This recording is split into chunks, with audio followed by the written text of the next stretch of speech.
let's get more people into this.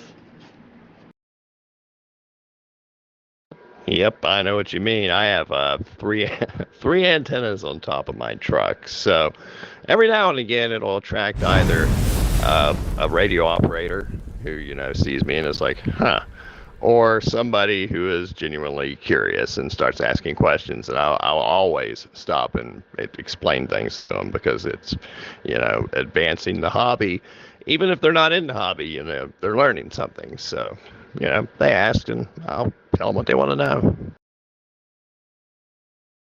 Yep, I got a Wilson 2000 trucker on a Trimag on my truck because I got a CB radio in it, and I got people that'll stop and ask me about that, and tell them I'll talk to them about it a little bit, and they were like, I thought that died out in the 70s. I'm like, shoot, no, you're getting the right area. They're all over, and then need to get some stickers made up with my call sign on, and I'll put that on the back window and maybe drum up some more curiosity. Yeah, I've thought about getting some decals too, but yeah, no, it's. I've had people approach me at the gas station, and had a guy approach me at the grocery store once, and I have three antennas here at my house too, and I had a CB guy that I talked to a couple times and knew where I lived find me one day. I'm like, oh, that's fun.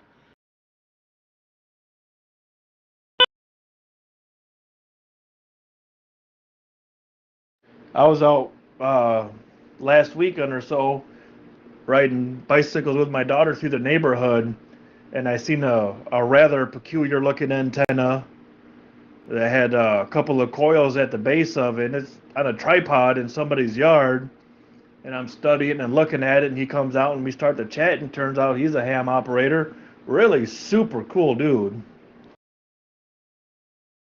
Yeah, it's cool when stuff like that happens.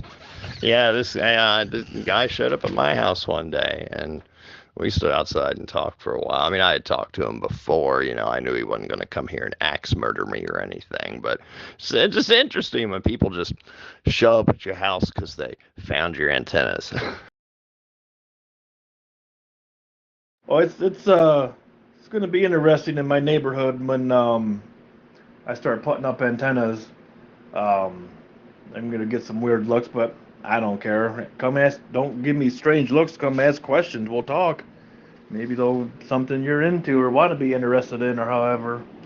As I live in a pretty upscale subdivision. No HOA, which is, whew, I won't even want to deal with that. Oh no, I wouldn't either. That'd be one of my first questions. Like, this isn't in an HOA, is it? Because I don't live in one either. And my landlord is really cool, so he allows me to put up this stuff, which a lot of landlords probably wouldn't. So I lucked out there as well. But yeah, I think my neighbors probably look at me kind of funny too. They're like, "What is this guy up to?" I know when I had my house in Michigan, I had a big set of Joe Gun beams up and A99 in a ground plane, and then we got 2 meter. I had a couple J poles up, and my neighbors was just like, "What in the world is this going on?" Yeah, come over, talk to me. Let's get the conditions right, and we'll talk to Germany or something like that, and you'll see it's actually pretty nifty. Heck yeah, it's same here. Come on, neighbors. Heck, I talked to Australia last week. 10,000 miles on a CB. We are in a sun cycle, the upswing of sun cycle. What is it, 25 though? So it's only going to get crazier for the next few years. And and I try to explain to them like, well, how does that work? I said, well, when the atmosphere is just right and the signal bounces, okay. They're like, okay, that's enough. I don't need to know anything else. I said, that's good because I don't know anything else.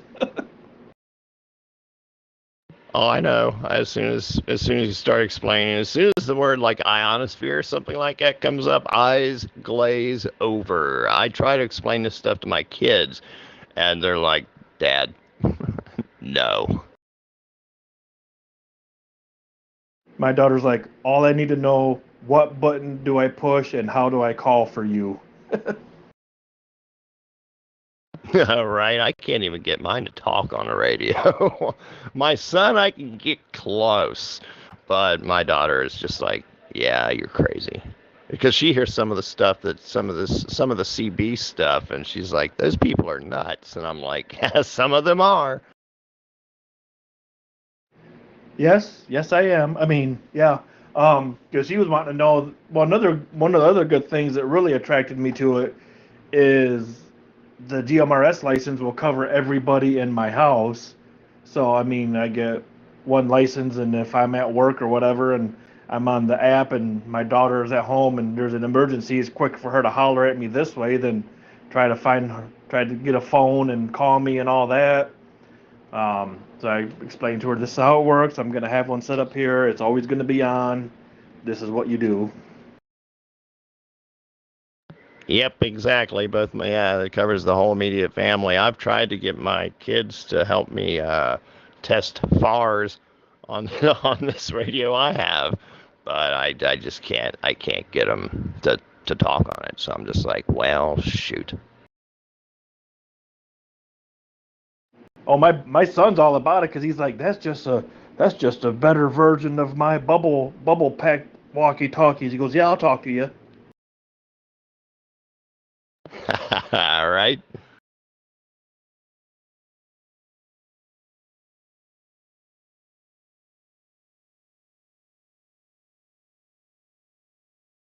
Yeah, it's only gonna get better from here. My wife's a little excited about it because I got to talking to her, and I told her it is nothing because she was around me when I was talking to CB radio.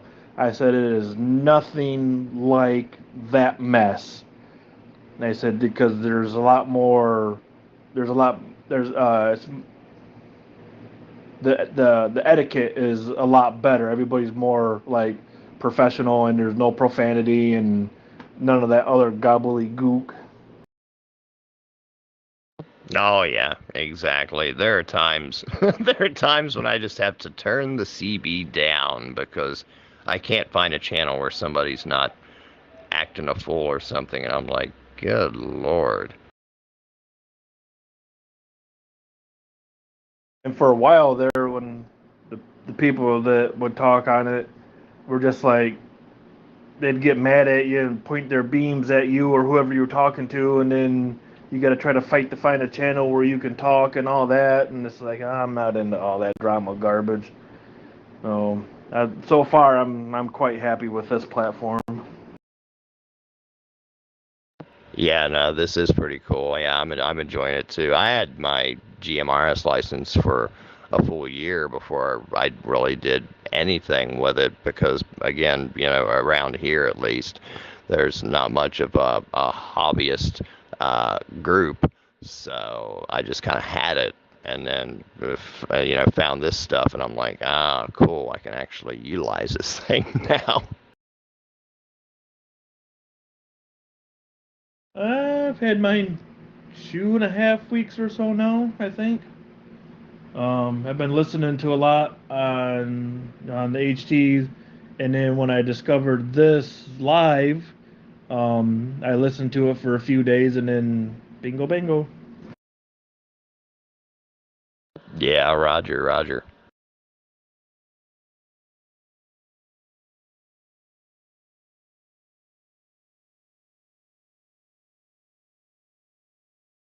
There's a gentleman in the mornings down in Florida. I listen to him talk um, when he's doing his walks around the blocks and stuff, and that guy's just a book of knowledge.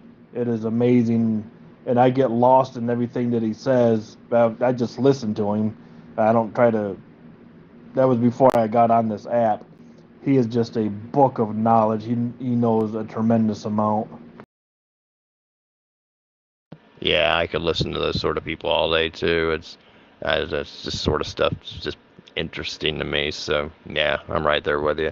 And WRJQ744 for ID. WRUZ 487 for ID as well.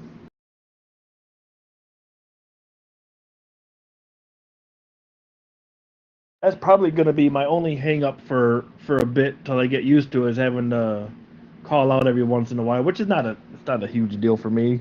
I just got to remember, and I have a bad rememberer.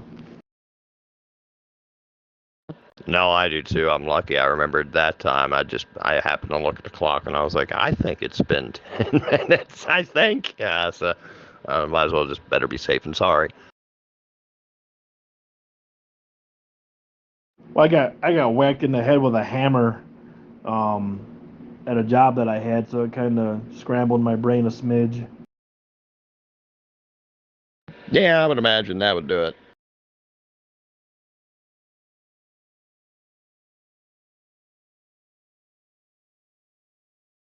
Yeah, cracked my skull. I was in the hospital for like 6 days. Um, had a brain monitor on my head and all this wired up to everything. I was like, whoa. And then for additional 6 weeks after that, I still had to wear monitors and everything to make sure I didn't have no brain bleeds and all that craziness. Man, that sounds pretty intense. I remember walking through the shop and then 3 days later waking up in the hospital going, whoa, huh, what happened? Right? Where'd all the time go?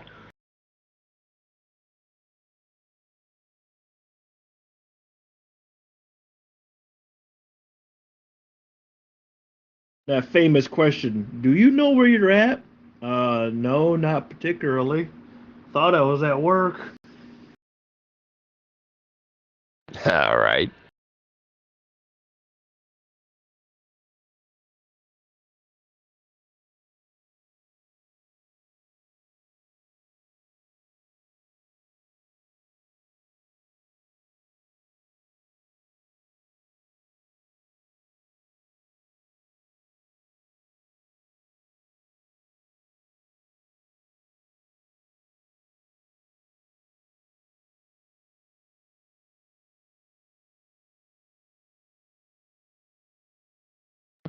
Well, it's 11:15. I probably should back out of here. Gotta get up in the morning and go to work. Oh, I feel your pain. I'm probably gonna jump off here and stare at the TV for probably another hour or two and go to bed, wake up at 7 o'clock, wait for my wife to get home and go put my time in. All right, it's good chatting with you tonight. I'm sure we'll do it again. You have a good night and a better tomorrow. You got WRUZ 487 Eric up here in the great state of Indiana. We're going to be standing by listening. Yeah, Roger that. Yep, I'm sure we'll talk again too. It's been fun here this evening, and yep, have a good night. 73s, and we'll holler at you soon. WRJQ744. I'm clear.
dónde vienes? ¿Por dónde mero vienes ya? Acercándote.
You're listening to the GMRS Live, nationwide radio network.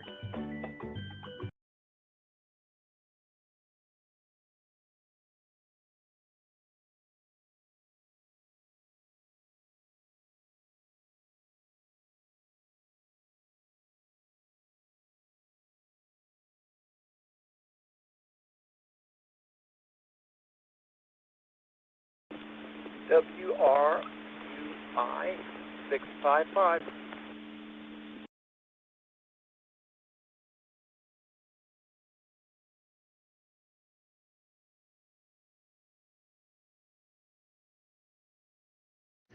WRUZ 487, we're listening.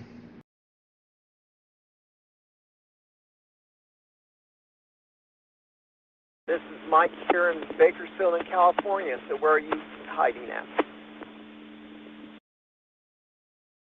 I am hiding out here in the great state of Indiana.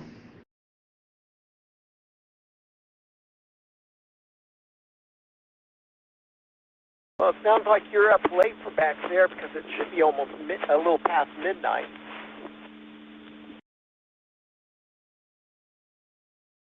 It is 11:30.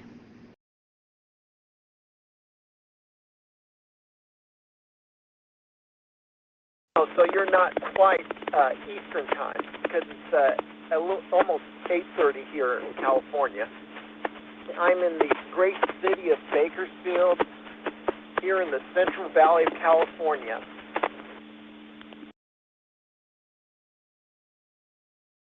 Copy that. Yeah, I normally don't go to bed until 1 o'clock Eastern time. Yeah, I'm in the Eastern time zone. So, yeah, I believe so. I don't know. I'm not a smart guy.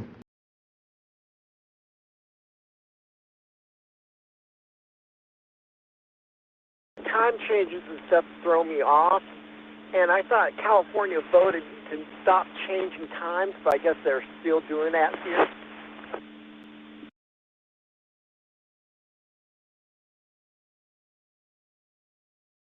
Yeah, I had to Google it. Yeah, I'm in the Eastern time zone.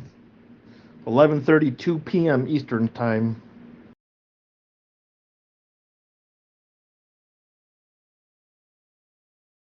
I got 8:32 here in the Pacific.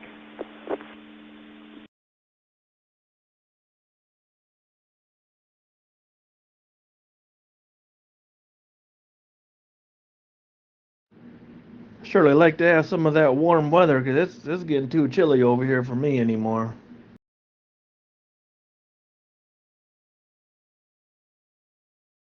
It's starting to drop down into the 40s at night here. I got the heater on in the tortoise pen, so they're hopefully toasty right now.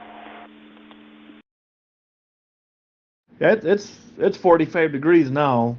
It's going to get much colder. I figured Bakersfield. I have to look up where that's at.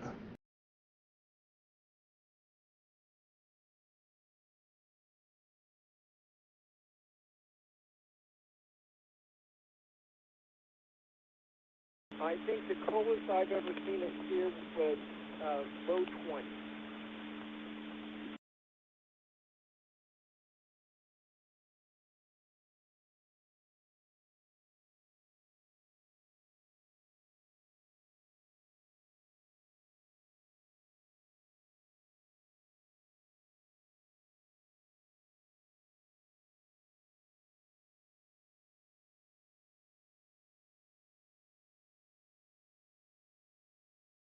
I think the lowest I saw it here was in the low 20s. Oh, it'll get down in the negatives over this way, and it's approaching that. Well, it's not going to get that cold until end of December, 1st of January, hopefully.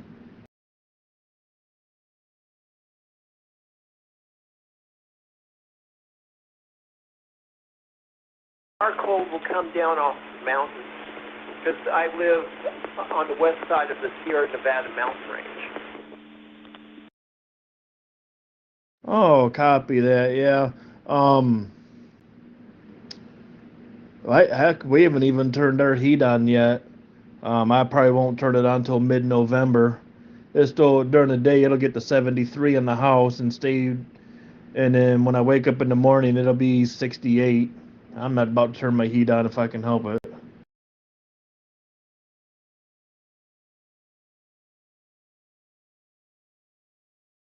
Especially at the price they're getting for everything now.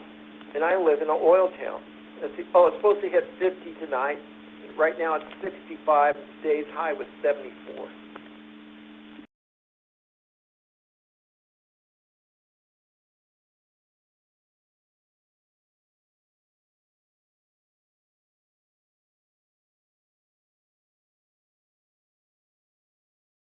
Today's high here was 56.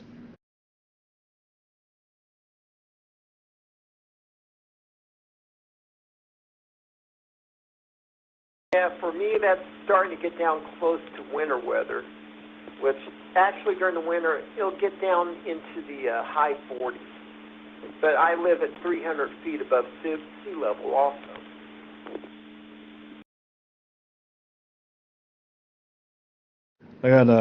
I got family that lives down in Florida still, and when they come up here, I keep winter clothes up here for them because even when it's 50, 60, 65 degrees, it's too chilly for them.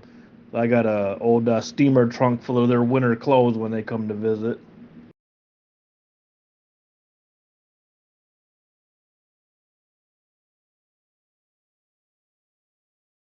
Sounds like they're smarter than the average bear. They have a family that has stuff stashed away for them. Yeah, I'm originally from Tampa, Florida, and then my mom and dad moved up to Michigan, and then about 3 years ago, I moved from Michigan to Indiana for work, and I'm not moving again, not unless I find a job that I just cannot turn down.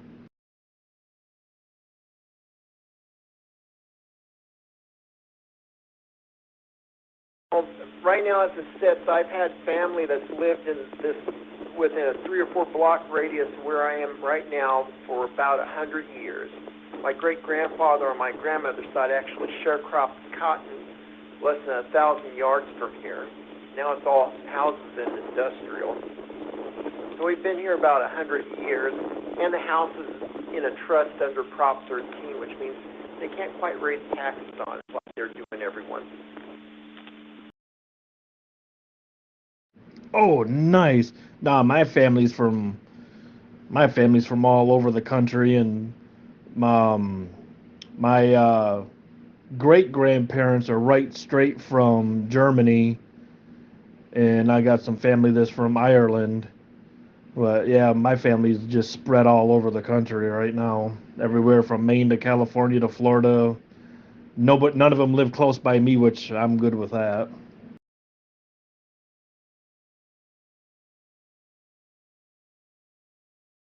Have you done the wikitree.com stuff? It's a free genealogy site where you can put like your family, friends, cousins. If some of them posted, it'll link you into other people. I did the ancestry stuff and found just way more than I wanted to on some of that stuff.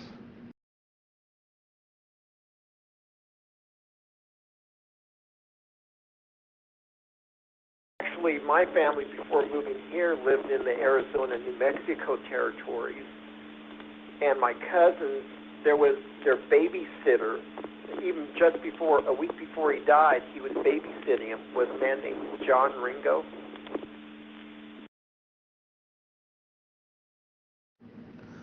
No kidding. Yeah, my mom's side of the family is from Germany and Ireland.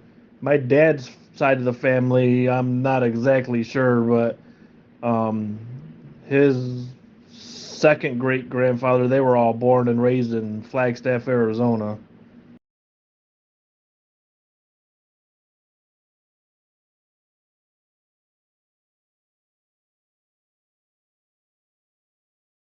My grandmother's side of the family gets back into the Germany. They're actually Danish, more towards the German border. They're Karlskins. on my grandmother's side of the family.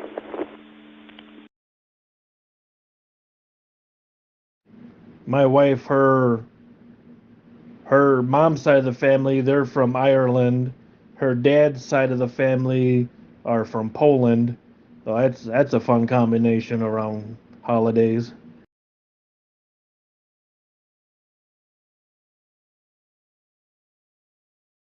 Well, me being a Hayes, I'm technically Irish descent, but then they crossbred with the Indians. I think pretty much everybody's ancestors did that at some point.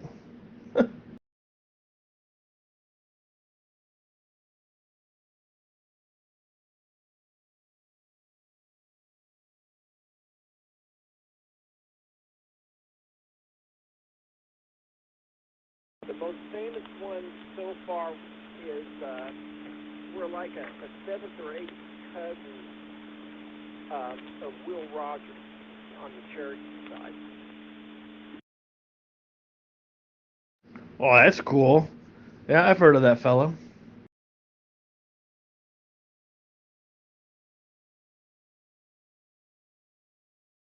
My grandfather's brother actually was raised by and worked for a man named Robert Ripley. Your audio dropped way down for some reason.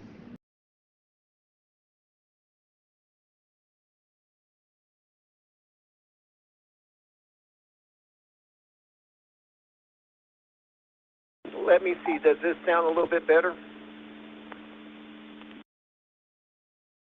Yeah, much better. I don't know what it was. I don't know if it might have been on my end. I'm half deaf anytime anyway.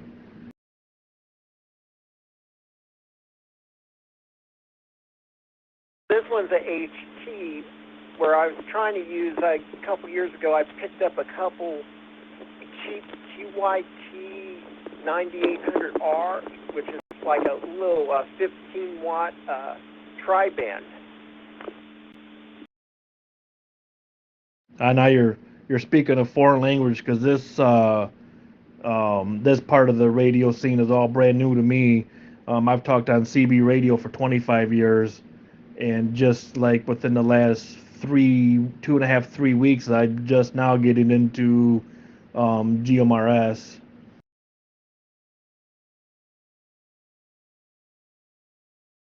GMRS is a great bridge, and depending on how, people use radios in different ways.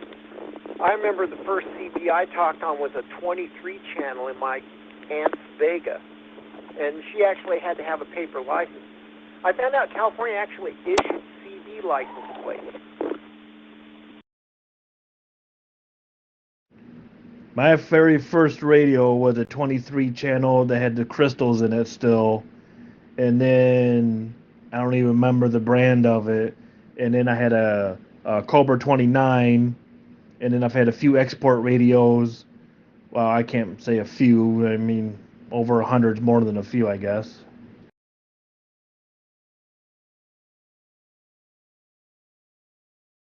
Actually, about 10 years ago, someone gave me an actual base station, a Zachary Taylor base station. And they also gave me an amateur radio, which was one of the earlier amateurs that was open on the CB frequency.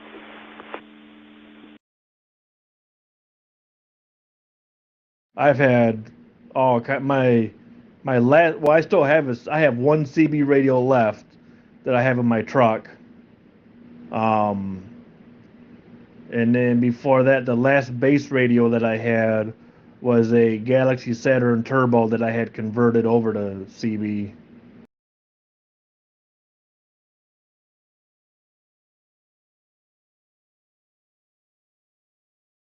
Person breaking in. Back in the 70s, you originally had to have apply for a license. It was actually free, but you don't need a license to use CB today. Right, and that's kind of like what I like GMSR because it covers your entire immediate family. I've tried to take the ham test a few times, and I don't have the technical smarts for it. But um, as I was talking to another gentleman tonight, um, the more I get into this, it'll help me better prepare for getting the ham ticket if I choose to go that route.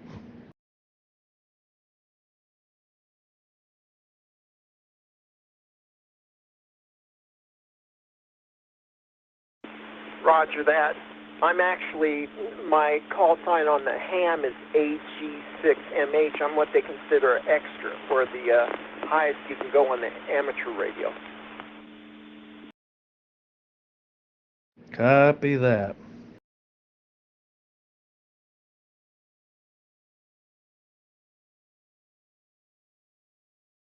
Yeah, I enjoy all of it. It's funny because some of the hand clubs sort of kills you on the amateur radio stuff. I actually started out what they call QRP, or low power, and I've actually talked to people in Japan from California on 10 watts worth of power.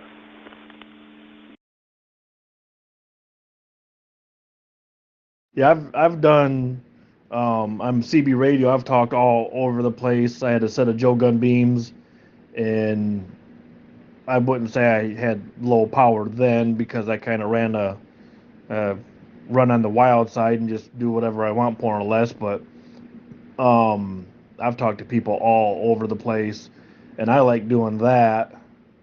I like talking skip, being able to talk to different countries and stuff. And I enjoy this. So far, I've been on this for the last couple days. I really enjoy this. Met a lot of great people. They've helped me out, given me a lot of good information. Um, and I just enjoy talking to people from different parts of the country and wherever else.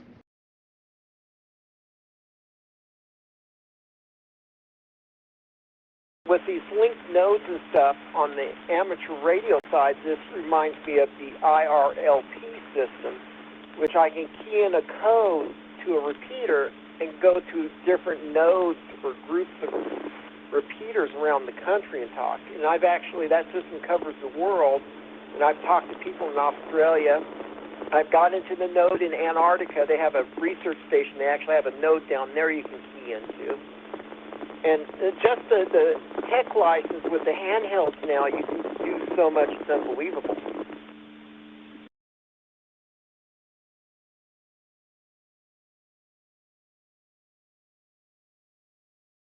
This whole GMRS is just. I've sat and listened to hours and hours and hours of people talk on the ham. My dad was a ham operator, and I listened to hours of people talking all over the place as a kid, and then I enjoy it.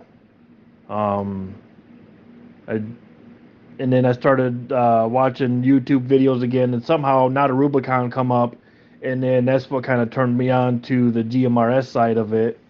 And it's just like all this, the way the technology is with this, it just blows my mind because I'm not a very technical person at all.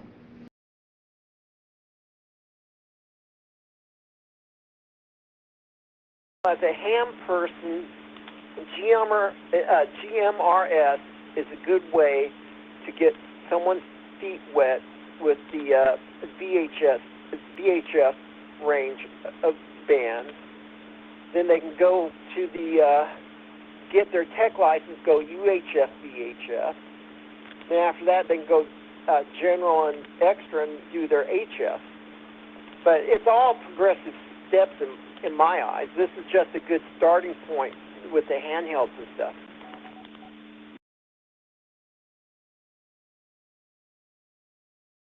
Oh yeah, copy that.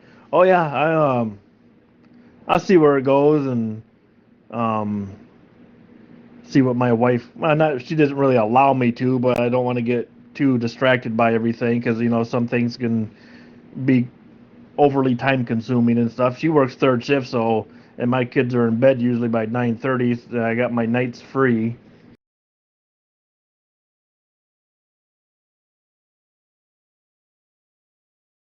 For that, and you don't want to have a hobby that consumes you and becomes a lifestyle. that's the trouble with a lot of the hams is they allow the hobby to consume them and become a lifestyle instead of a hobby.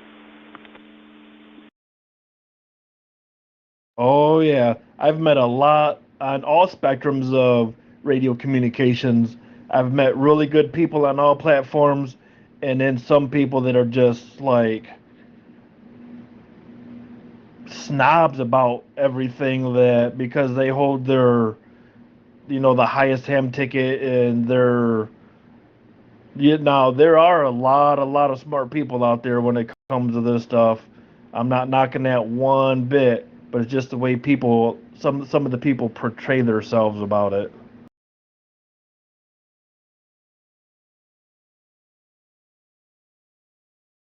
Yeah, there's some that the only thing they care about is ham, and the entire club here was upset with me because from the time I got my technician license, within 6 months I had my 6 to 9 months I had my 2 months I had my general, and about 6 months after that I had my extra on my licensing, and there was old guys, 70 or 80-year-old guys that spent their entire lifetime as ham that couldn't make extra.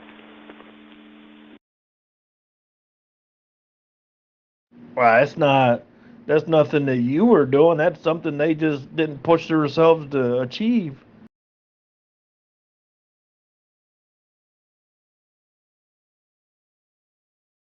The big joke between me and I know another extra that he also holds the FCC commercial license. He services TV and radio stations. And he joked that the extra license for the ham radio is harder than the commercial license on the FCC.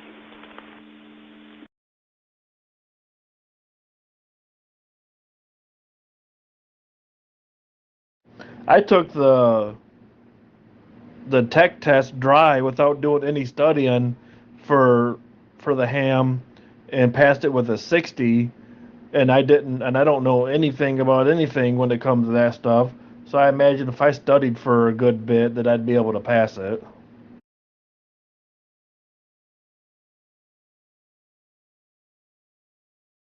When you do that, you take your general test because it will be the same price. If you pass your technician, you take the general test immediately because 50% of the questions you hit on the general test is all on the technician test.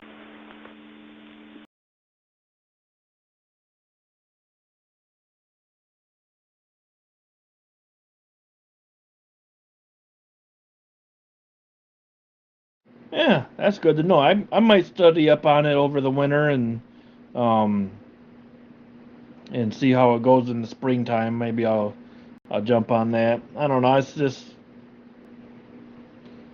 it's a fun hobby, but it's not something that's good. If I do, I do. If I don't, I don't. It's not going to affect either way. But I'll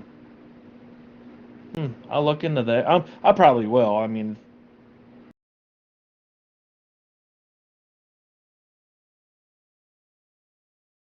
You do take the technician test.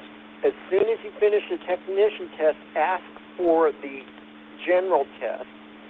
And I've known people that just doing a ham cram, they passed the technician's test with flying colors, then they went on and passed the general test on the spot, even with their guesses.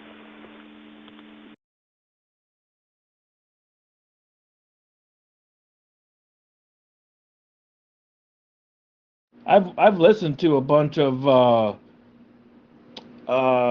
Red Wagon Technologies does a thing on YouTube where he goes through a bunch of videos and stuff. Ham Crash Course. I've read a bunch of stuff on hamstudy.org or .com or whichever one it is.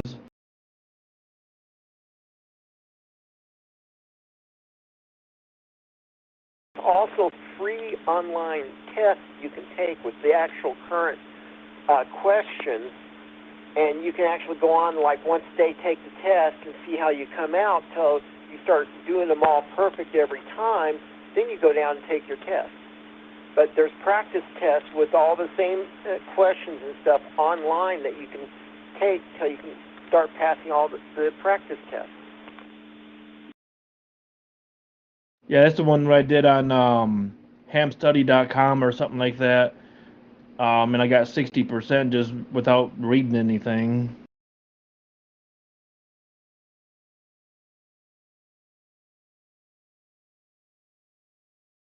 Yeah, it's been a while since I sat on a BE committee.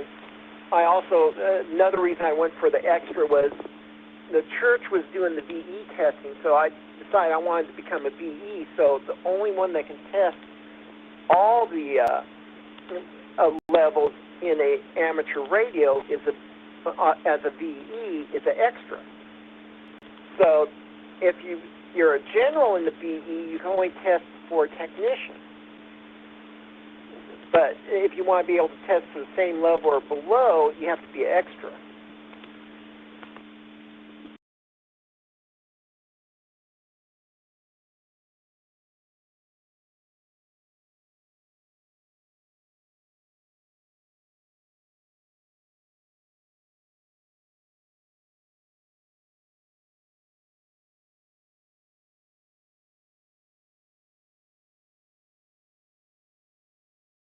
Yeah, I don't know how any of that stuff works. I didn't really dig that deep into all of it, but I'm sure I'll get there eventually.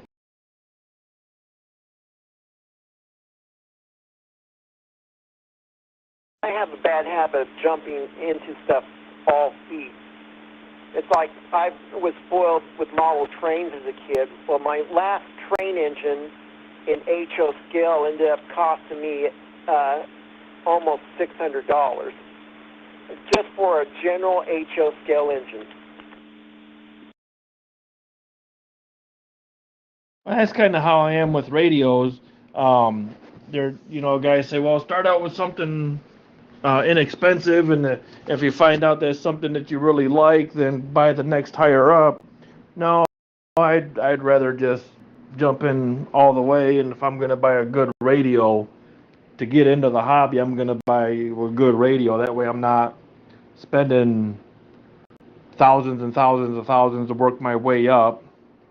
I'm just going to buy the good, well, not like the super good, but like the middle of the road, and just be content with that.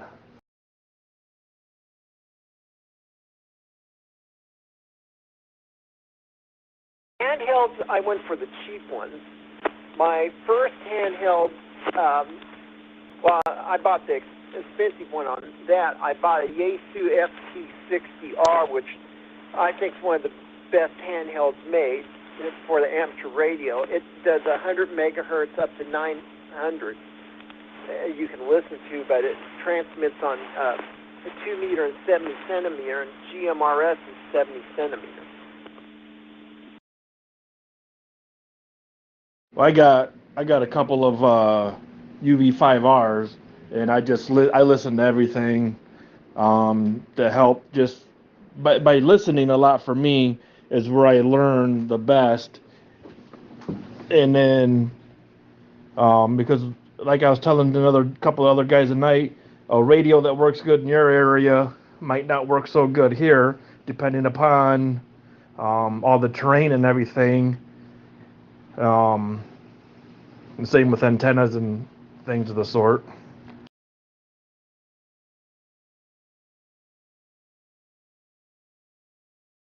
The radio I'm talking to you on is a old Wouxun UV3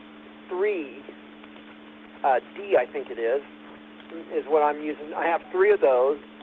I have 3 of the Yaesu FT60Rs, and I have a couple TYT DMR radios, which is interesting to go digital. I'm using my Zillow app on my phone. Here in the next couple of weeks, I'm going to be looking into getting a base setup for GMRS and going from there. For the mobile, I'm not really too concerned about because I'm only 2 miles from where I work.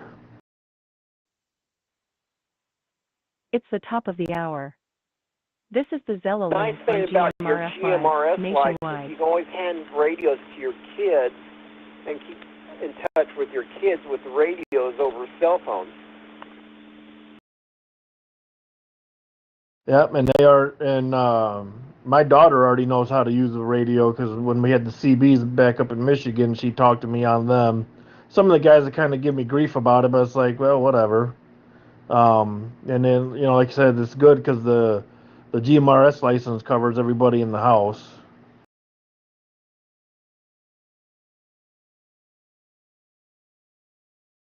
What most people don't realize is that the police department and stuff has switches. They can turn your cell phones off on a dime.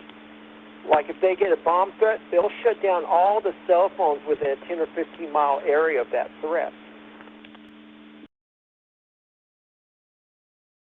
Hoo-wee, yeah. Oh yeah, and that's the good thing too about, as I was telling the wife, if the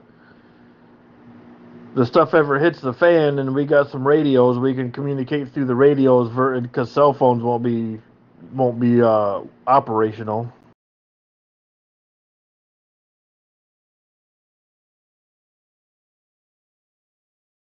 Yeah, roger that. And sort of a little bit of the prepper part of me coming out.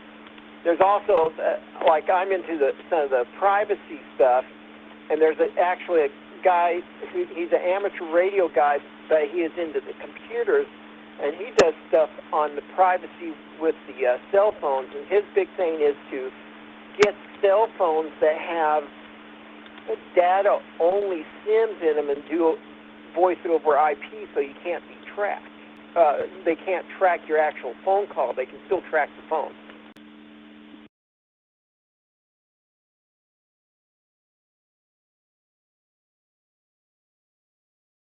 That's interesting. Yeah, I'm not a very tech savvy person at all.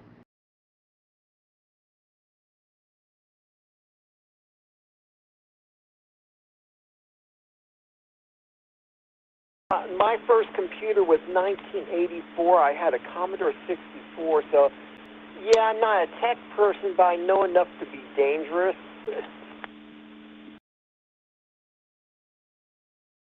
I have a laptop that my daughter uses more than I do. I have an iPad that I have to have my son show me how to use. We always have computers at the house, but I don't use them because I just get so frustrated and aggravated with them that when you type in what you're looking for, it just requires you to be a little bit more specific. And I'm like, I can't get more specific other than typing in how to start a car, and they want to know what kind of car and this and computers irritate me.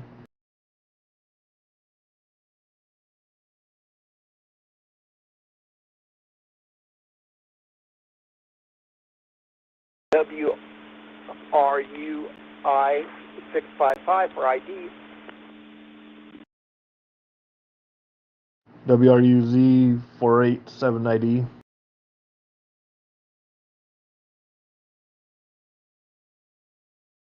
If you go to GMRSLive.com, there's actually a page that GMRS Live Hub. You can actually see us talking. Yeah, that's what a couple of guys tonight was telling me to do that. I was going to look into that when we're all talking this weekend. Get on there and look at all the different things and try to get more familiarized with everything.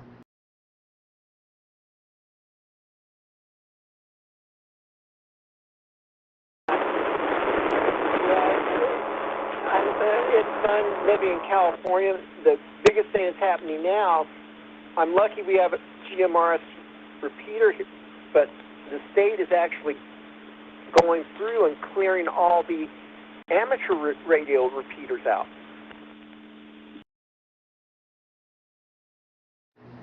What are they doing all that craziness for? Oh, wait, it's California. Disregard.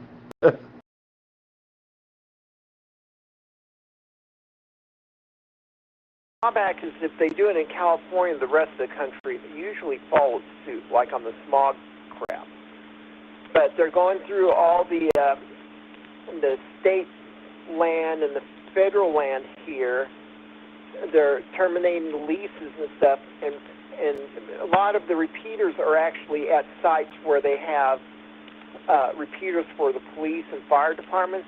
So if you're not a first responder organization, they're clearing your repeaters out now.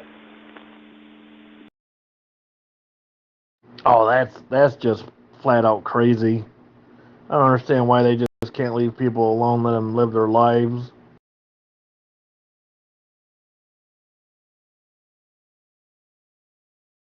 Actually, one town up north that the police, fire, and everything was having a cow over removing the local amateur radio repeater. They all use the local amateur radio repeater if any of their stuff had problems.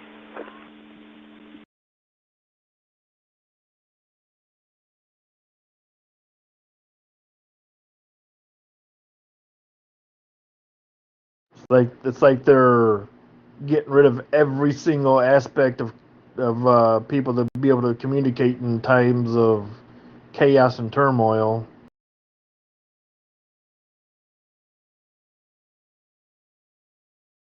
Technically, part of it is to make it where everything's controlled and goes through the government. It's like living here in California. I have an AR-14, and you won't recognize it because you can't drop a magazine. It doesn't even have a pistol grip on it. The only thing left to do is make it full action.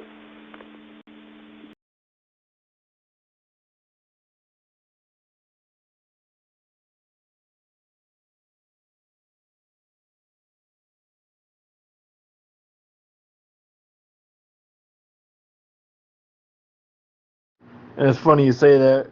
I got into a discussion the other day with somebody about that very same model number, and they're trying to say that I was full of beans and didn't know what I was talking about. I said, go right ahead, look it up. Go to a reputable gun store, and you will see that I am not pulling your leg on that.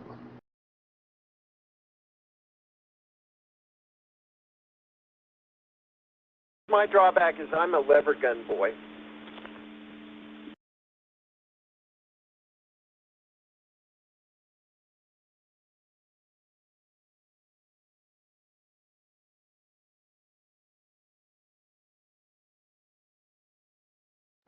Yeah, I like those lever actions too. Them old guns from way back when. I like bolt action single shots myself too. I prefer. I'm lying. I pretty much like anything that goes bang.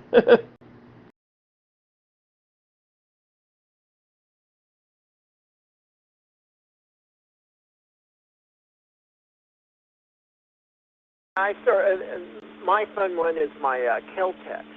I have their SU-16, which is a hybrid using the gas system of an AK with the chambering of a M16, and it weighs less than 3 or 4 pounds, and it folds up and goes right into my backpack.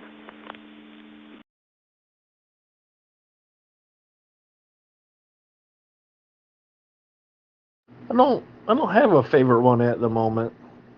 Well, my favorite one's the one on the nightstand next to the bed, but that's either here nor there.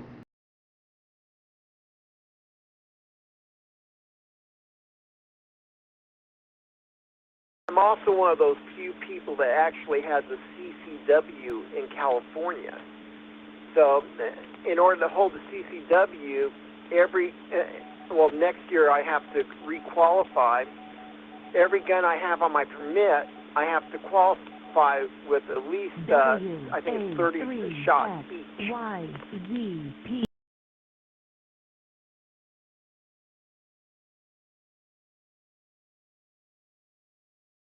Yeah, they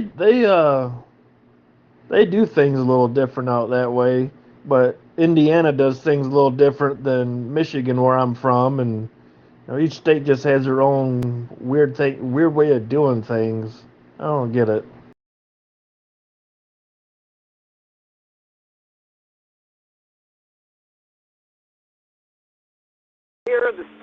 they had their way, they ban all firearms except for the ones the state has, so the state could bully everyone around.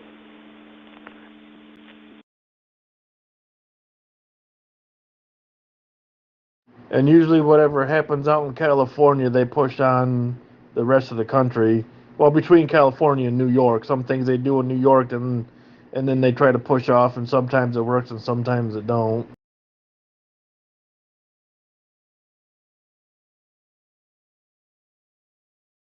Yeah, and it's like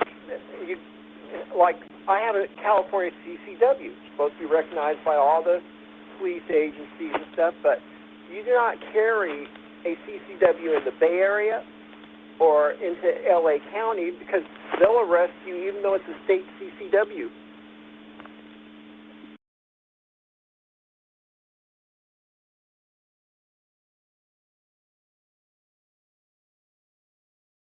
They just passed a thing now that here in Indiana we don't need a license to open carry. Now, if you want to do carry concealed, you got to have one.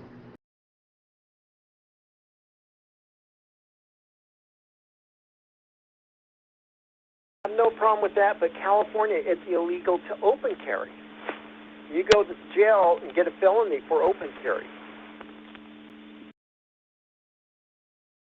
That's crazy. Still don't stop them in South Central. Go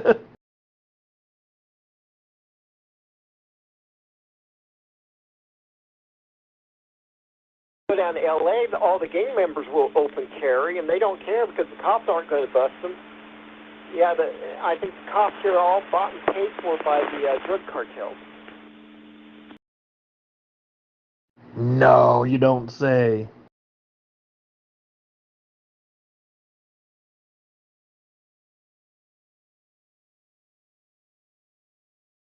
There's counties here that they literally run marijuana groves on the side of the road. We've been having problems here with a little town called California City out on the desert. The sheriff here keeps going out and busting all their groves every time they set one up.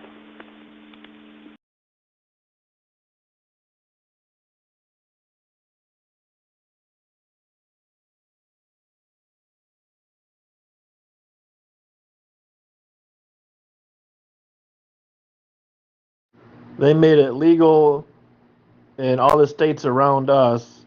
They're still trying to fight to make it legal here, which I'm neither here nor there about it. It don't matter to me if they do or don't.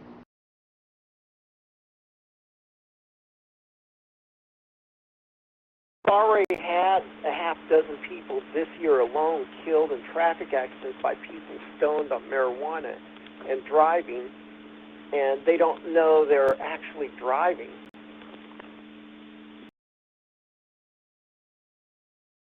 Whew. They must have had some other extra special spices in that or something.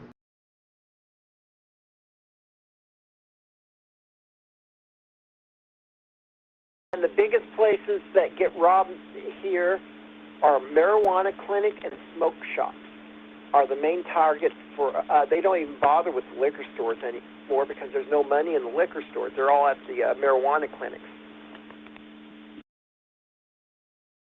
Yeah, up in Michigan where I'm from, we don't have that. We never had that issue with any of the grow places and the stores and that getting robbed at all. It's just every dang on thing else.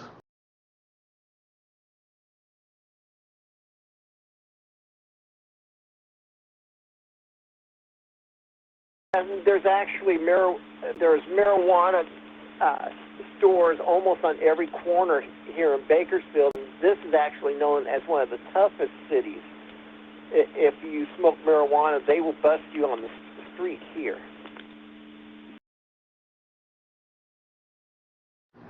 The next county over from me, if they catch you with it, they'll just take it away from you, throw it on the ground, stomp it into the ground and stuff.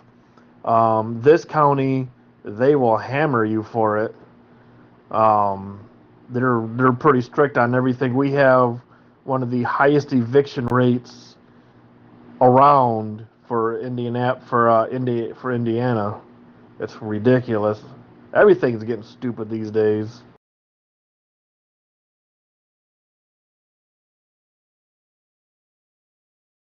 Especially when it comes to laws, law enforcement, basically everything in life, everything goes from one extreme to another, is what my grandfather always said. So you're either too extreme on the law or you're too light on the law, and no one can ever stay center.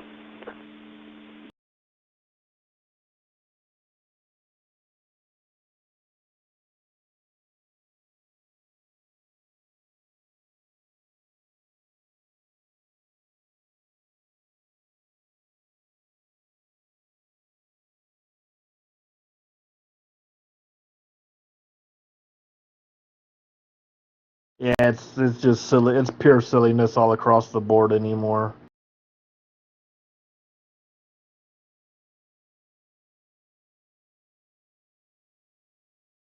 I just had to pay the quarterly sales tax. Well, it's every month I have to pay sales tax, and that was $500 this month. And the state wants it before the 31st, or they almost double the rates on you.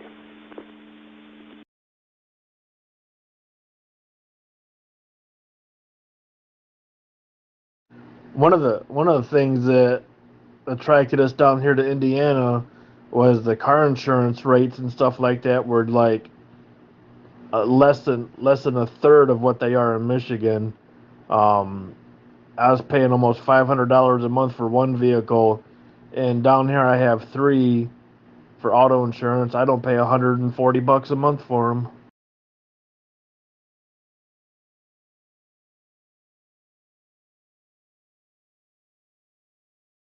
We're up around a little over $1,500 a month on our vehicles. But Bakersfield's also listed as having the worst drivers in the United States.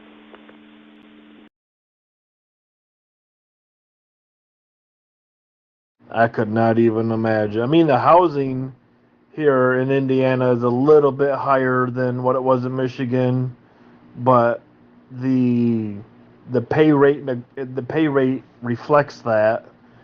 I'm in the machine trade, so I mean I do pretty good anyway.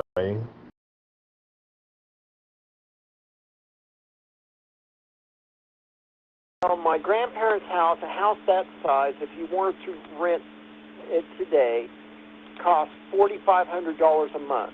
My grandparents paid $4,500 for the house. Our property tax with both the properties and stuff is just about what 1 month's rent on a 2-bedroom, 1-bath house is now in California. It's funny that most of the jobs, even the post office, is minimum wage here now, because the minimum wage is $15 an hour. Depending on the area of Indiana, it's anywhere. I mean, if you want to live in a decent area, it's anywhere from $1,800 to $2,250 a month for rent, and then it'll go down as low as $500 or $600. But you're living in a pretty rough area for that.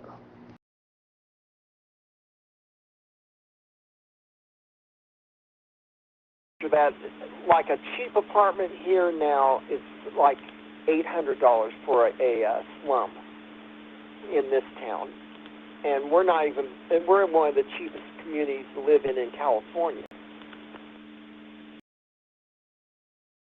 Up in Gary, Indiana, if you can make it there for a year, you can buy a house for $1. But it's like you buy for $1, you tear it down, and you build a brand new one type of deal.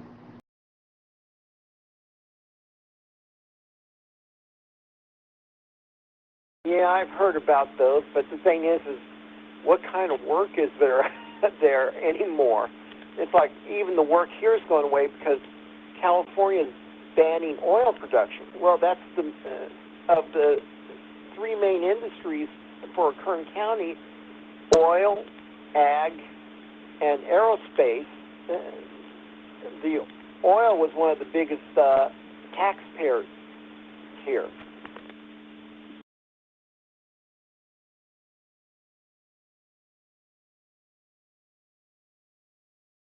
Well, that and they're really starting to I got friends in the trucking industry, and they're really starting to hammer down on what your trucks can come through there, and they got to have DEF and all that and EDL logs, and just the things are just getting crazy out that way. I feel sorry for people that live over there.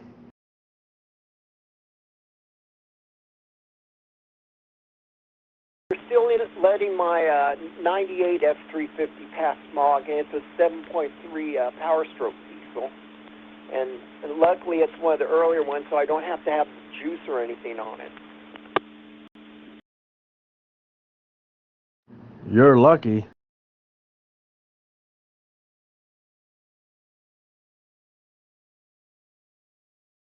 I've been driving that truck for 24 years so far.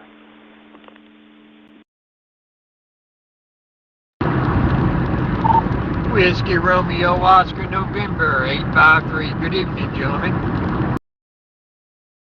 Well, good evening. You got WRUZ 487 over here in Indiana.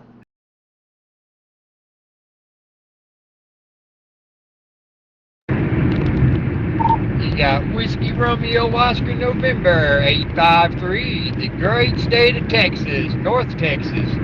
20 minutes from the Oklahoma state line. Copy that. I'm just west of downtown Indianapolis, Indiana.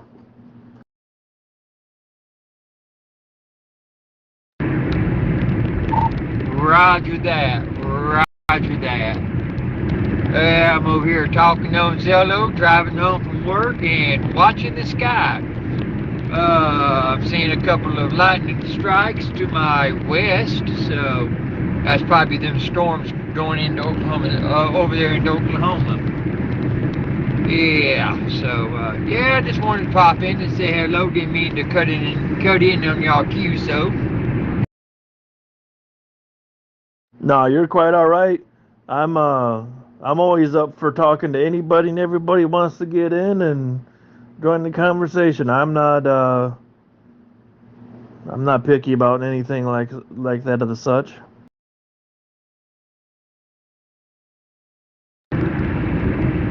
Sounds good, sounds good. Yeah. Well, the name here is David, Delta Alpha Victor Ida Delta. My location is Archer City, Texas. If you know anything about Texas, that's about 25 miles due south of Wichita Falls.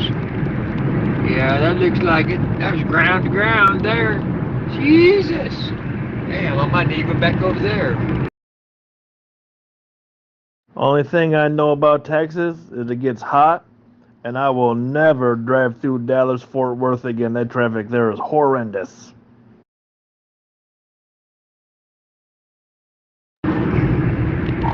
Yeah. No, I know about that DFW Dallas-Fort Worth traffic. It's a mess. And then they get mad at you and want to blow the horns at you and give you the one finger. And if you're driving too slow or whatever. Yeah, that's crazy. When I used to do Uber, I used to go to Dallas-Fort Worth 4 or 5 times a week. And I'd always carry my 9mm with me. Because one time I went to DFW Airport, got robbed. I said, that's the last time anybody's going to try to rob me or rob me. Copy that. Yeah, where I'm at here in Indiana, speed limits are a suggestion only.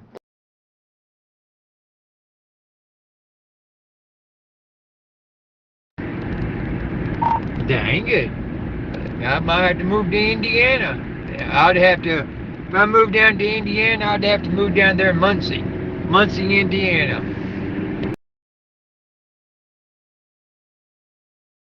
Yeah, they're Muncie's a little bit north of me.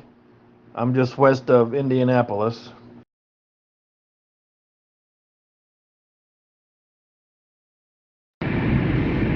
Cool. Yeah, I have a good friend over there in Muncie, Indiana.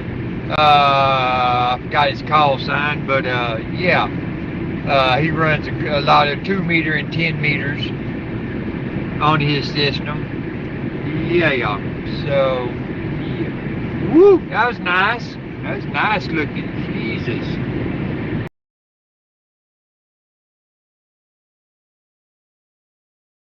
Yeah, there's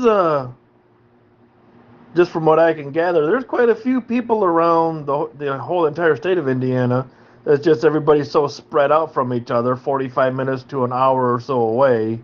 Um, I wish there was a repeater a little bit closer to me. That's about 35 miles away.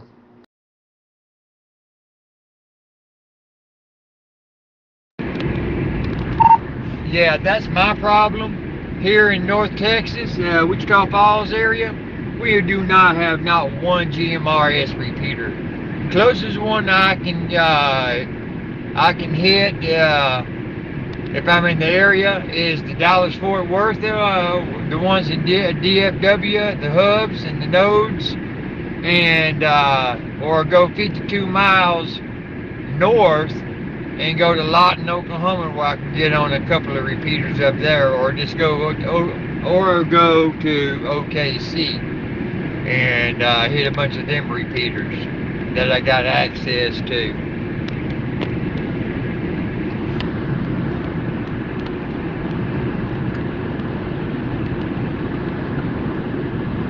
Yeah, hang on.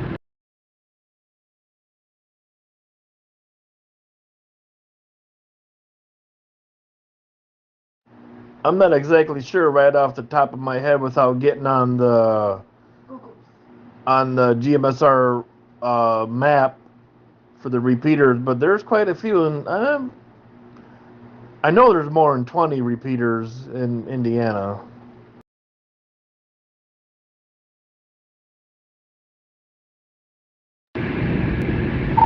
All I can say to you is you're a lucky SOB. I'd love to have a bunch of good active repeaters around here. I always told myself after I got my license, if I ever win the lottery, I'm putting me a GMRS repeater up, and it's going to be, the footprint's going to be at least 100 miles around. All the way around, about 100 miles around from my QTH in Archer City. Yeah, I'm gonna have me a super link.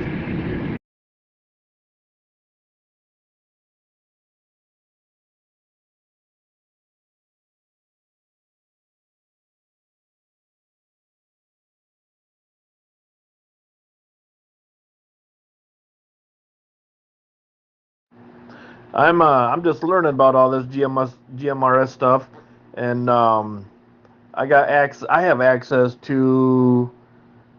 I got permission to use, I think, 7 or 8 different repeaters right now. I just have to get radios that I can program into and be able to hit them.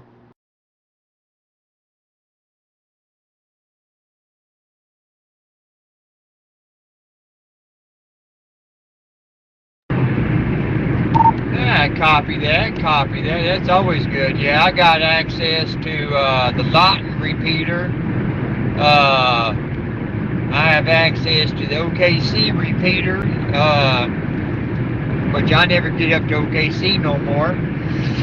But I've hit it one time on one of my big radios, and sitting in my house with on a 50-foot mast pole on a clear day.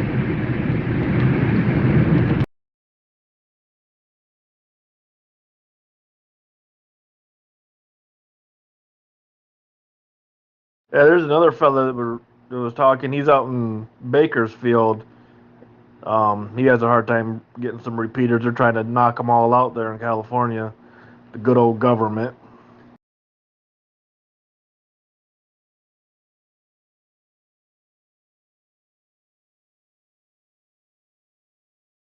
WRUI 655. I'm here on the east side of Bakersfield, but a lot of those are ham repeaters they're trying to do away with on the government land. But yeah, sometimes it gets hard to fine stuff. Luckily, I got permission to use this local one. There was another Bakersfield. So what side of Bakersfield are you on?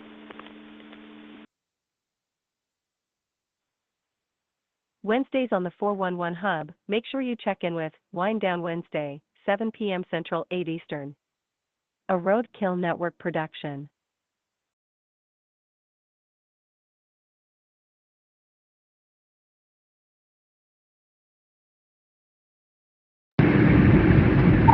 Yeah, that's one repeater I wish I could hit, is the Roadkill repeater over there in Louisiana.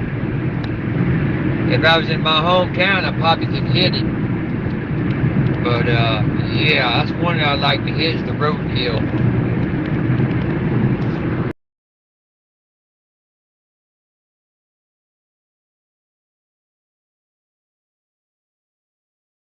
I was listening Saturday and Sunday, and on my HT, on 46.600, I think, and they were doing the net, and I was hearing people from Texas, Minnesota, Wisconsin, Iowa, Kentucky, Tennessee.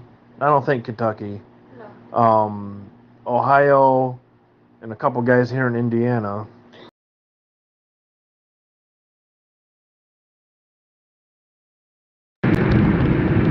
Yeah, I wish I knew how. I wish I had a repeater here in town, per se, and then I can hook up. I can tap into nodes.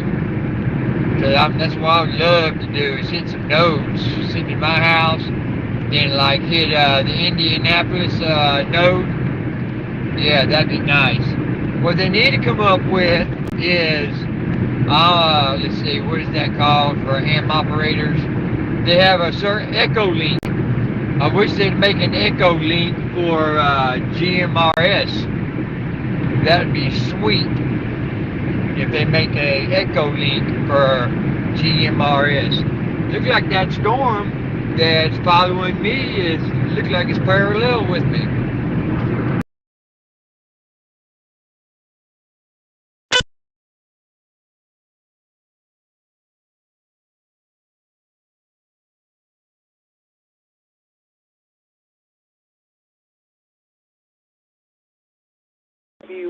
WRUI 655. They have an Android app called Zillow that you can link into the repeater system.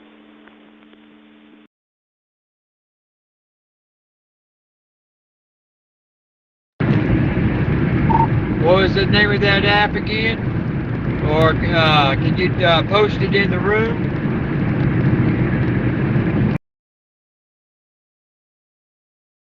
I think he is on the Zillow app there, 655.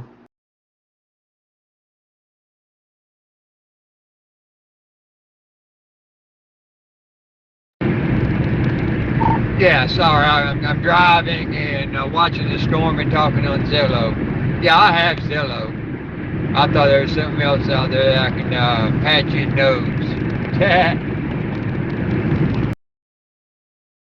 Say, if there is, I have no clue, because I am not a tech savvy guy. I'm like I said, I'm learning as I go. There might be something. If there is, I have no clue.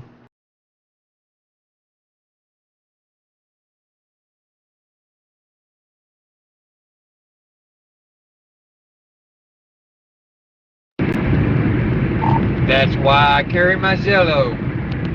That's why I carry my cell phone or my tablet. Because I know I can get out on Zillow anywhere around the world with that. Yes, sir. Yeah, that's what I'm using right now. It'll be a couple weeks before I get a radio put up here to the house.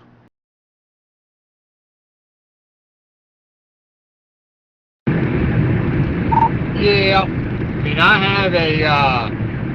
have a good GMRS radio here in my car.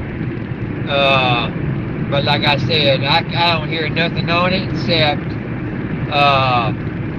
businesses. Mainly businesses is all I hear. I don't hear no net traffic. Now, if I go up to Oklahoma City area, yeah, I'll be hitting them all.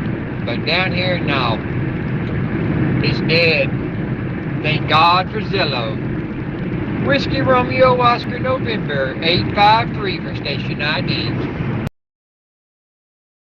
The WRUZ 487 station ID right here in the great state of Indiana.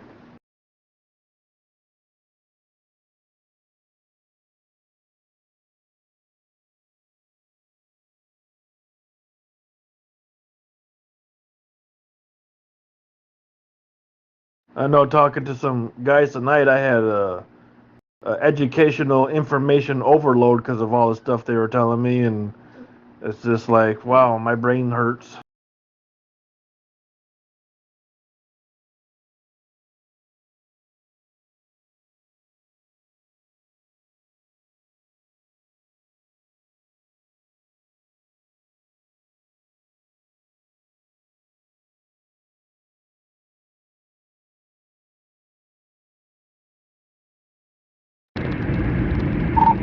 Oh, I'm glad I was doing the speed limit. The Smokey Bear done got a couple of people pulled over to the shoulder. Oh, howdy. Glad I had my stuff on cruise control. Excuse my language.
Sorry about that, y'all. I had to text my daughter and see if she need to get a few things from her.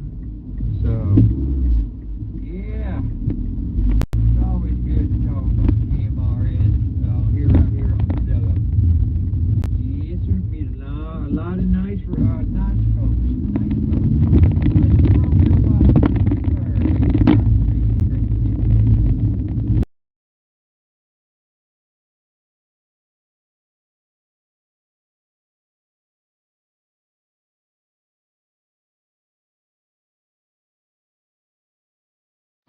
Must been having some kind of a technical difficulty. Your last transmission only caught just first few seconds of it.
Yeah, maybe it was because I wasn't holding the PTT down good enough.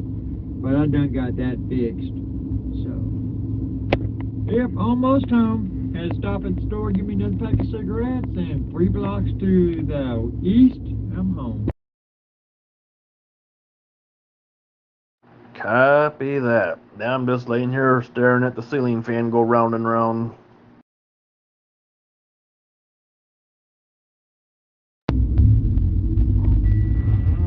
Sounds fine. Oh, nice car. But yeah, I'm probably gonna get home and fire up my laptop and watch the weather.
Oops, sorry about that.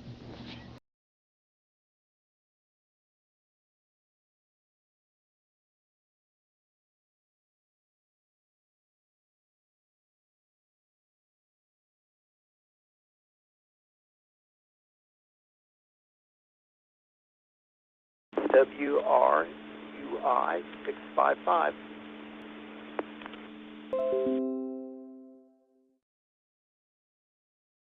WRUZ 487. We're listening.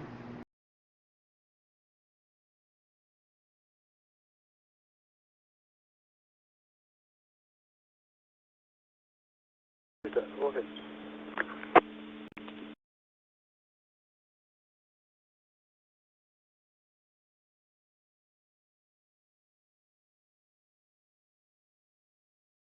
I was just wondering, I heard someone else check in earlier from Bakersfield. I didn't catch their call sign.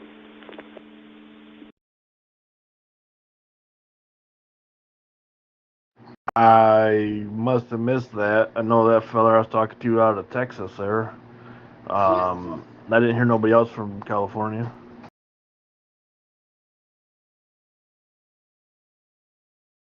So what part of Bakersfield are you hiding out in? I'm on the east side by Mount Vernon in Virginia.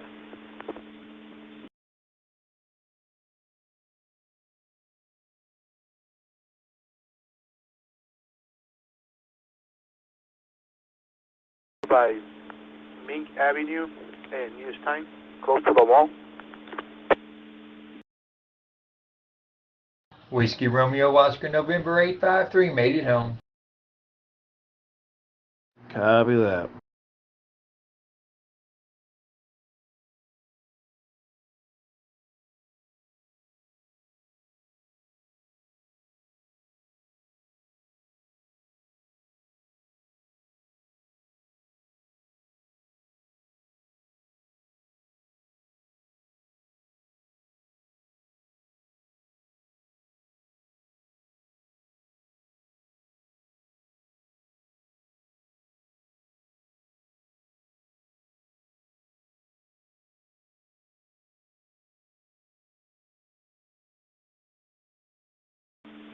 Hello, 504-803.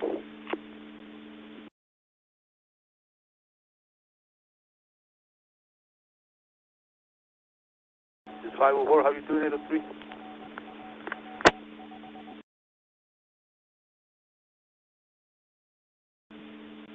Not too bad, man. How was your Vegas trip?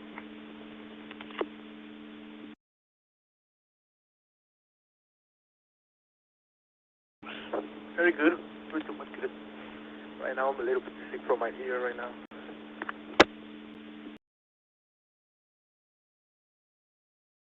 You got sick because you hit the jackpot and you made all the money, or what?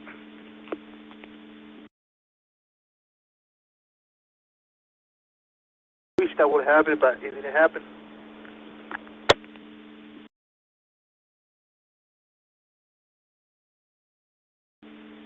All right, I hear that. All right. Welcome back home then. I haven't heard you in a while around the system here, so. All right, good talking with you. I'll catch up with you tomorrow sometime. I'll be monitoring the system.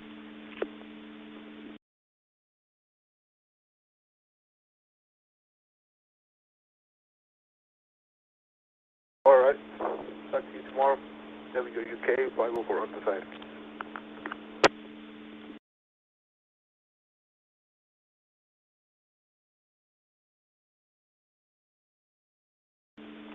WRJ F803.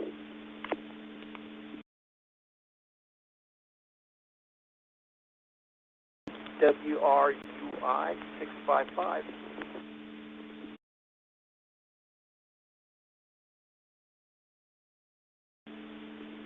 Good evening to you, 655. How's everything?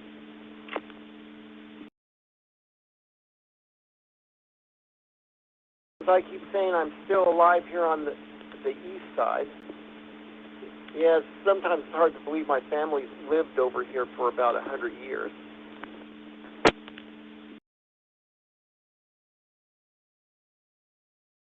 Well, I'm hoping it's the good side over there in the country club area.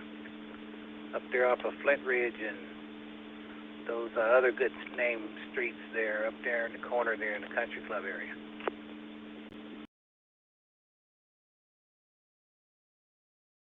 I'm not that lucky. My great-grandparents sharecropped cotton at the corner of Mount Vernon in Virginia, and I still live by there.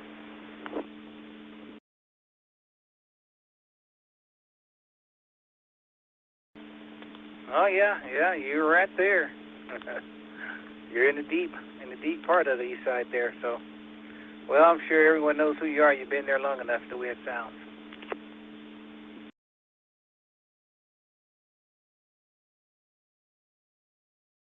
I talked to the other guy. I guess he's out by Mean and Newstein, which when my family first moved here, that was Thule marshland.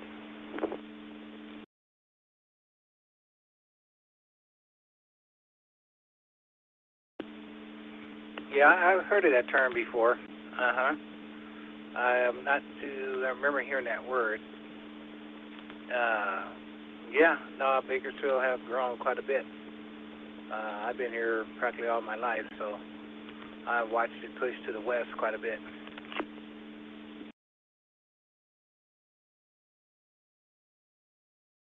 My grandfather's side of the family, they homesteaded 250 acres out near what's Copus Road in Oldbrook today.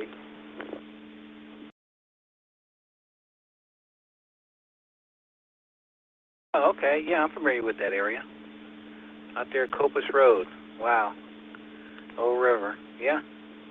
Well, there's still farming out there, though.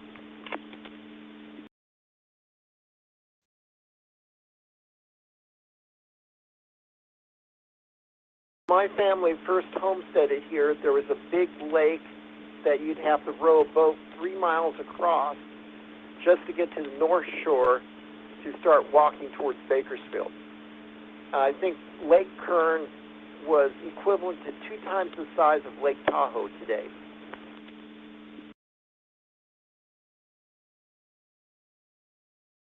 Wow, I'm curious on what year that was. And the reason why I asked, because I am a collector. You know, I got antique radios and stuff like that, and I got antique maps, and I picked up a map about a couple years ago. I actually got it from the Blueprint place right there downtown that they had in the back of their warehouse there, and I picked it up from them. So I like to look at my map. About what year was that in that arena? Because the map I have, it just shows time shift squares.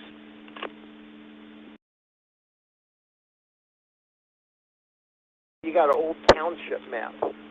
If you go into topos, you can actually find there's a section map called Hayes Ranch, and that's the family's ranch out there by Copus. But the homestead was finalized in the 1920s.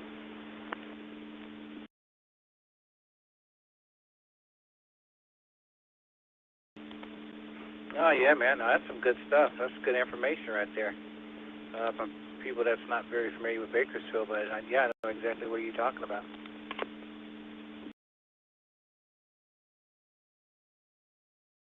Now, the other thing is most people don't realize how big Lake Buena Vista used to be. Considered the size of Lake Kern, Buena Vista was over 2 times the size of Lake Kern. And on wet years, they would actually come together.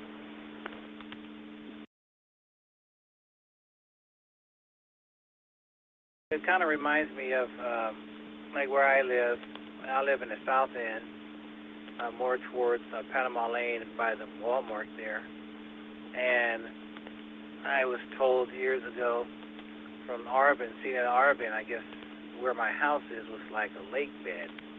That's what they're telling me, but I'm not too sure.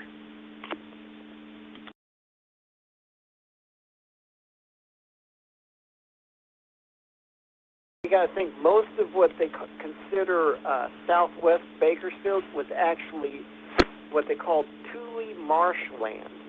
So it was all wet because the river came out of the hill and spread out across the entire area through there. So there's little streams, so it's all marsh and wet area.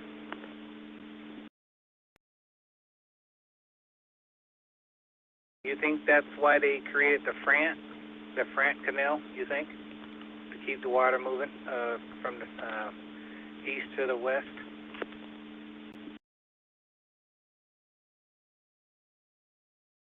Well, they start.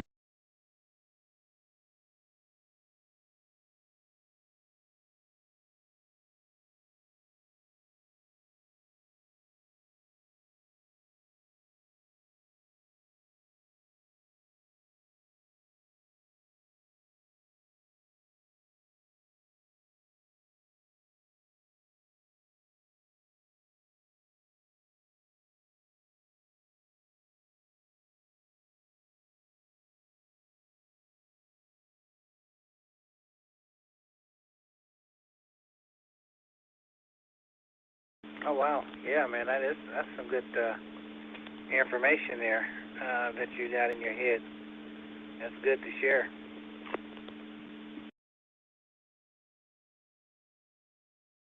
If you're driving north out of Bakersfield, you'll cross the Kern County line. There's a rest stop between here and the Visalia area, and they actually have the maps showing the original lakes and stuff in the rest stop in their little information area.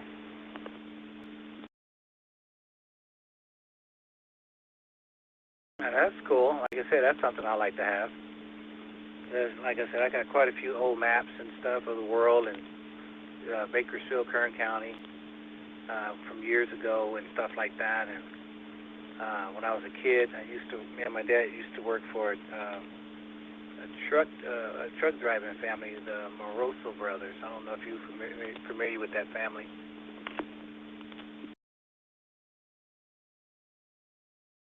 I think I vaguely remember it, but you got to think I wasn't hatched until 1988, so a lot of the earlier stuff was before my time.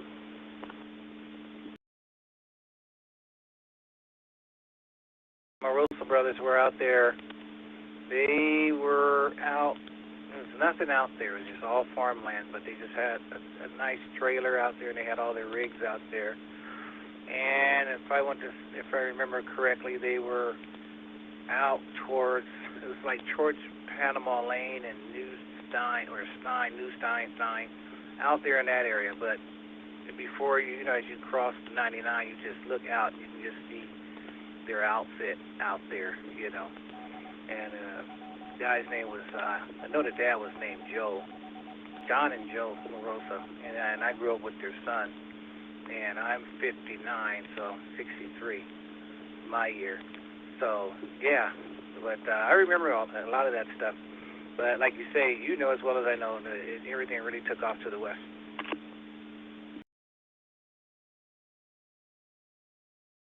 I remember the saying here, make your mess and move west, is what they used to say.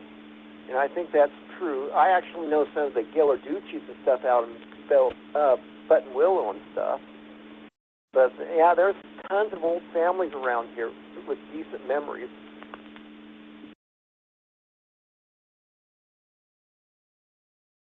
Yeah. Like I said, we've been around ourselves. My family's been around quite some time. The Banducci's, the Arcardos. Yeah. But anyway, I'm going to go ahead and let the channel go ahead and continue on. There may be some other guys out here on the GMR's live network that probably want to talk a little bit. But I just want to key up. I haven't talked on the radio in a couple of days. I just recently got back in town myself. So, but I did turn on the link for the network yesterday. I didn't know if you had an opportunity to check in with the fellas. It's the top of the hour. I heard a kid in This the is the Zello link background. on GMRS Live, nationwide. Yeah, I think Banducci's, I think B&F Hobbies. I think there were Banducci's. I can't remember.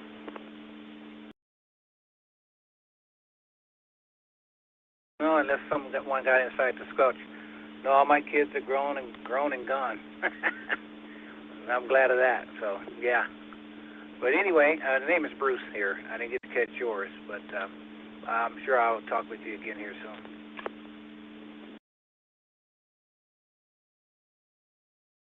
This is Mike here on the east side of town. No, it's Sandrini. Al Sandrini was the one with B&F Hobbies.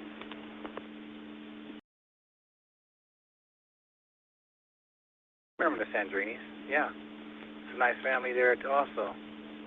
Oh yeah, man, we can talk it up. It's a lot of families here, and they're still here. It just amazes me the vision that I have when we all were kids, and now that we're grown, it's hard to recognize who's who anymore.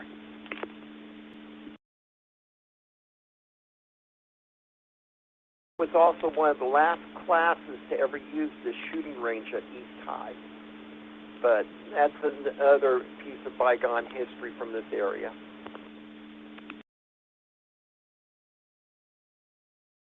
Actually been to that shooting range. Well, let me say it this way. Our family here, we own a company here, and we own an alarm company here in town, and we take care of the county here. And years ago, probably in the early, about 89 or in that arena, and the alarm went off, and I had to go down into the basement there at East High School and seen the range and stuff right there next to the gym area.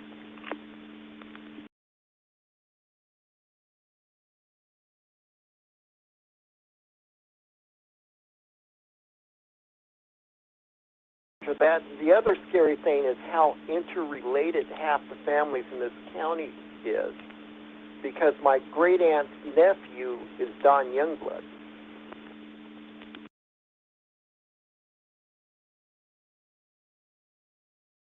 Oh wow.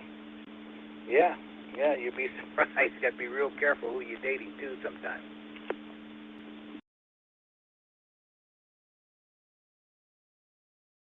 I'll let you go because you're probably wanting to get up early in the morning, and it's probably past 10 already.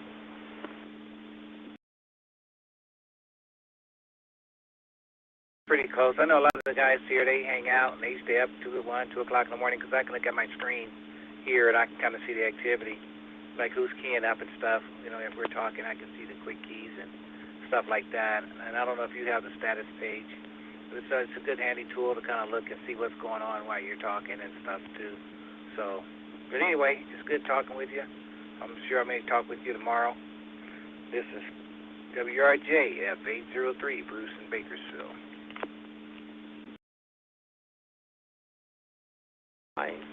655. I actually just got my license. Oh, someone might ask you about, I guess some kid speaking Spanish was keying up in the system. They thought it was coming off the Bakersfield repeater.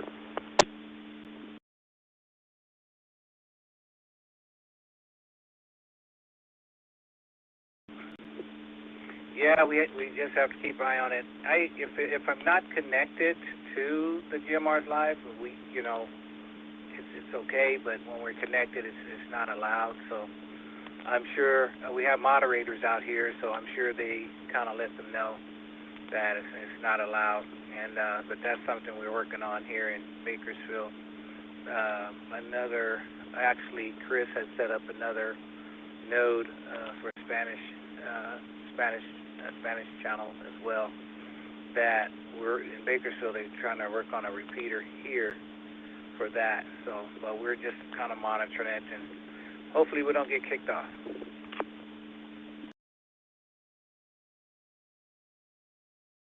Roger that. I know they have the same problems because I know a few guys that had repeaters on the ham side. They've had, I've even known guys that people with commercial tried using their ham repeaters for their commercial systems.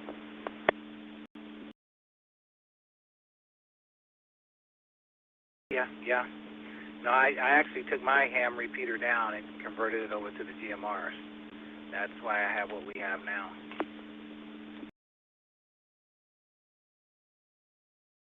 After that, do they still do the Saturday morning get-together at the Farm Boys for all the repeater guys? Or it's been a while with the lockdown stuff. I haven't communicated with any ham in a while. My ham license is AG6MH. I better let you go because I'm a rag chewer, so I can keep going for eternity.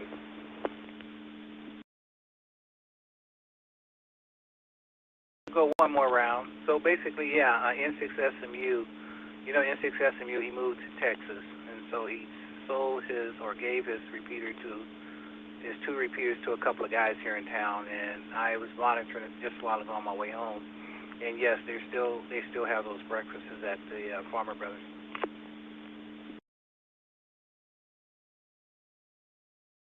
Roger that. I used to go hang around with,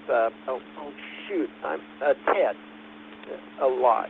He would serve my semi-Elmer in this town, but I'd say for hams, there's not very many good Elmers around in this area.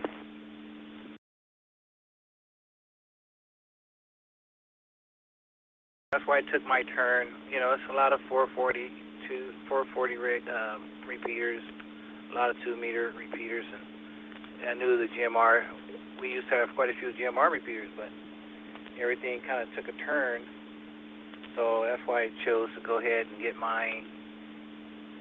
this system here set up on GMRs. It was on Zello, connected to Zello on my own setup, and then I set it up here onto the GMRs Live, and so now they have their Zello, so I just kind of follow off their Zello. Because I have a switch here, I can switch it, my switch, and then I can have my repeater, then my repeater goes to Zello. But I can't blend my Zello onto this, on the GMRs Live, because it's their system, you know what I mean?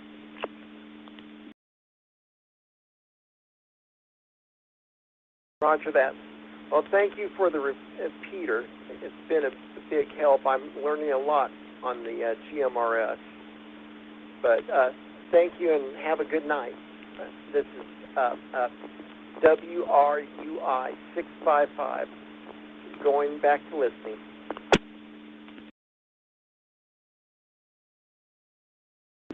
All right, 655, have a good evening. 803, it's clear.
Wednesdays on the 411 Hub, make sure you check in with Wind Down Wednesday, 7 p.m. Central, 8 Eastern. A Roadkill Network production.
It's the top of the hour.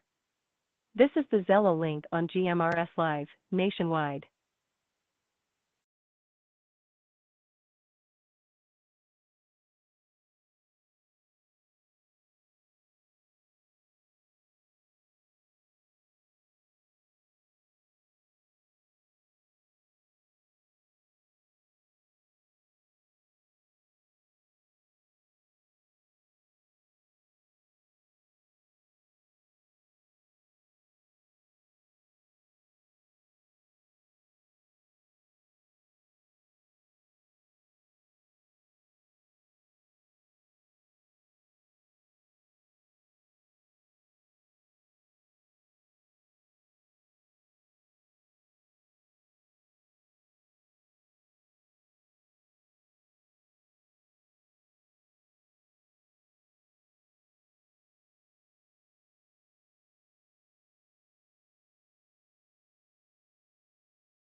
You're listening to the GMRS Live, Nationwide Radio Network.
It's the top of the hour. This is the Zello link on GMRS Live, nationwide.